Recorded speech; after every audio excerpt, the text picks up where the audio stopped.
വാടക വീടിന്റെ 1-ാം നിലയിൽ നിന്ന് താഴേക്ക് ചാടിയ ഹോട്ടൽ ജീവനക്കാരിക്ക് പരിക്ക്. ഹോട്ടൽ ഉടമ ഉപദ്രവിക്കാൻ ശ്രമിച്ചതിനെ തുടർന്നാണ് ചാടിയതെന്ന് യുവതി പറയുന്നു. സംഭവത്തിൽ യുവതിയുടെ ഇടുപ്പലിന് പൊട്ടലേറ്റു.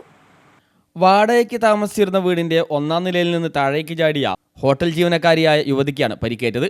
യുവതിയുടെ ഇടുപ്പല് പൊട്ടി. മുക്കത്തെ സ്വകാര്യ ഹോട്ടലിലെ ജീവനക്കാരിയും കണ്ണൂർ സ്വദേശിനിയുമായ യുവതിക്കാണ് പരിക്കേറ്റത്. ശനിയാഴ്ച രാത്രി 11 മണിയോടെയായിരുന്നു സംഭവം.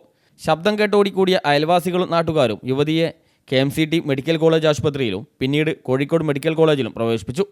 നിലവിൽ കോഴിക്കോട് മെഡിക്കൽ കോളേജിൽ ചികിത്സയിലാണ് യുവതി. വാടകയ്ക്ക് താമസിച്ചിരുന്ന വീടിൻ്റെ സമീപത്തുള്ള സ്വകാര്യ ഹോട്ടലിലെ ജീവനക്കാരിയാണ് യുവതി.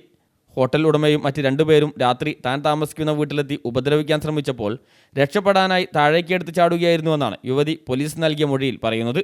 യുവതിയുടെ മൊഴിയുടെ അടിസ്ഥാനത്തിൽ ഹോട്ടൽ ഉടമ ദേവദാസ്, റിയാസ്, സുരേഷ് എന്നിവർക്കെതിരെ മുക്കം പോലീസ് കേസെടുത്തു. അതിക്രമിച്ച് കടക്കൽ, മാനഹാനി ഉണ്ടാക്കൽ തുടങ്ങിയ വകുപ്പുകൾ പ്രകാരമാണ് കേസെടുത്തിരിക്കുന്നത്. അതേസമയം സത്യാവസ്ഥ ഇതല്ലെന്നും സംഭവവുമായി ബന്ധപ്പെട്ട കൂടുതൽ വിവരങ്ങൾ തെളിവ് സഹിതം അടുത്ത ദിവസം തന്നെ വെളിപ്പെടുത്തുമെന്നും ഹോട്ടൽ ഉടമയും അറിയിച്ചു. News bureau, Mukkam.